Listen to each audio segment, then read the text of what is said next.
Hi everybody, this is Dino from Prehistoric Facts. This is a Q&A episode, so let's actually get right to it. Patrick from Ohio asks, how good was Stegosaurus' sense of hearing, excuse me. Well, the sense of hearing on most dinosaurs is actually low frequency sounds. That's all they can hear. They don't hear high pitched sounds like we can. We hear much higher frequency sounds, but dinosaurs tend to actually hear low frequency sounds. Because their common ancestors are crocodilians and birds. And crocodilians and birds both hear better in low frequency sounds. So the best low frequency sound that we can make is just our normal human speech. And so that is actually how they can actually hear us. But they can actually hear low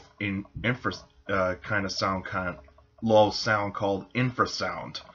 And that is actually a much lower sound than we can hear.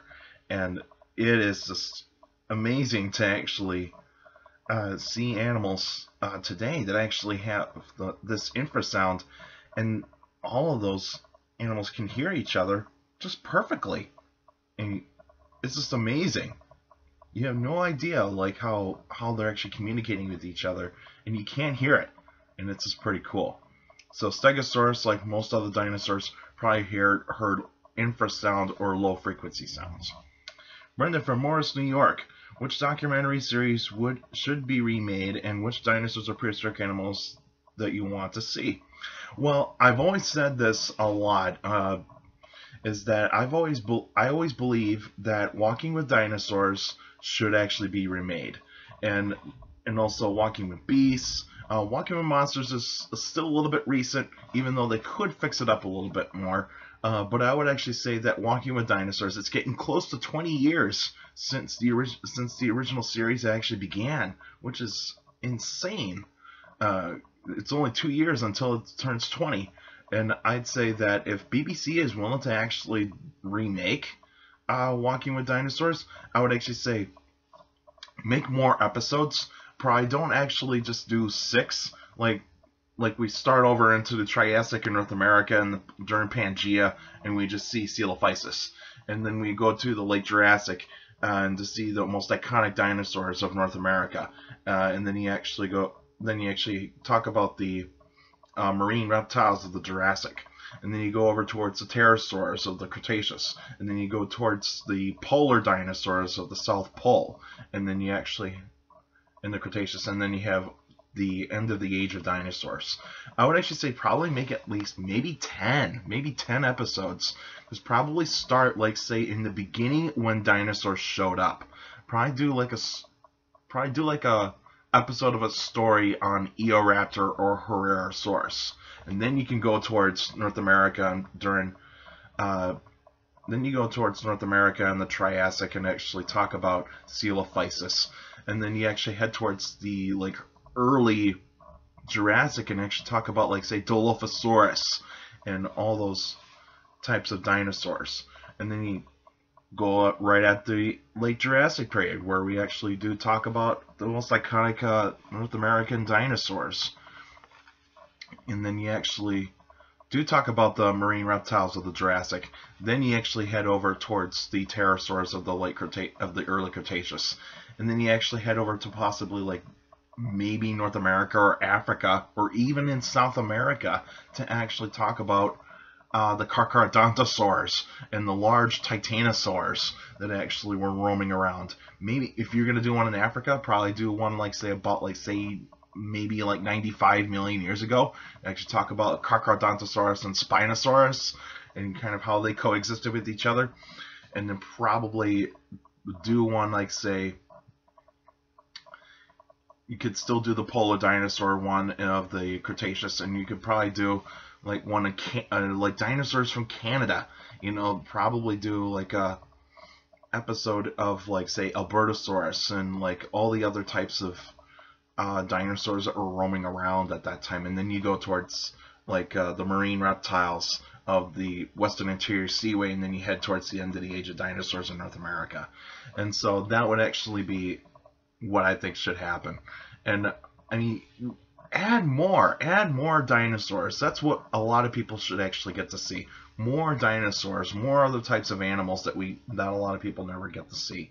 And so those would actually be, I think that's what should happen, is that hopefully if BBC can actually work things out to possibly remake it, because I know a lot of paleontologists would actually say that the science has changed since the past 20 years since you guys actually did this, so why not remake it and also add more episodes if you could.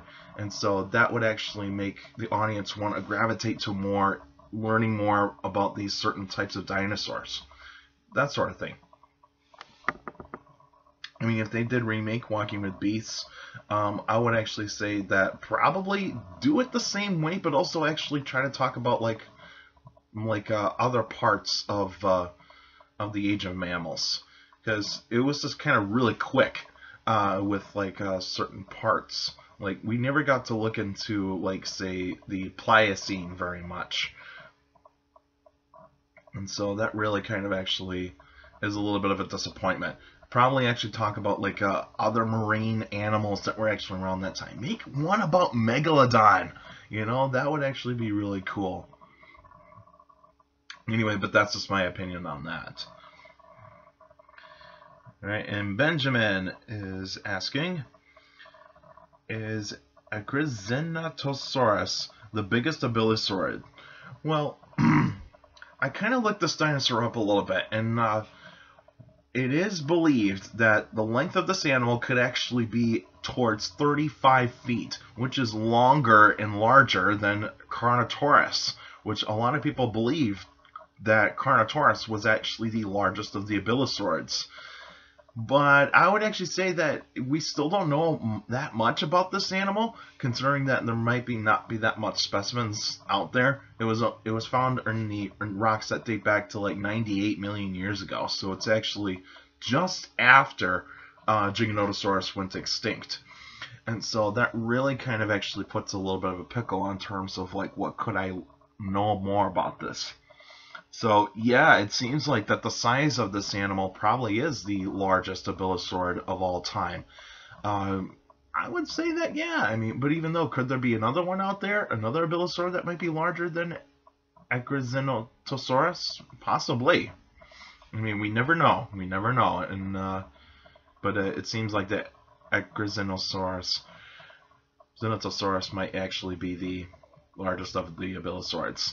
Alright, that's it for now. Now next week would actually be a extra episode, so let me know what kind of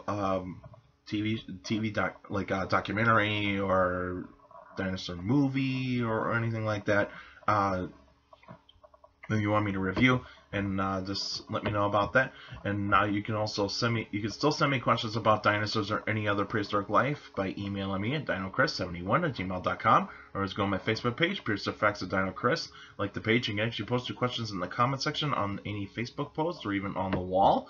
But remember, keep your questions short and to the point. You could also follow me on Twitter at CSJRL. That's my Twitter page. I post pretty cool stuff on there. Also, take care of people around you, and also for younger people out there, to make sure to listen to your parents, your teachers, and your guardians. It's the best motivation you can have for good education. It's very important to have a good education. So with a good education, you get a good job in the future.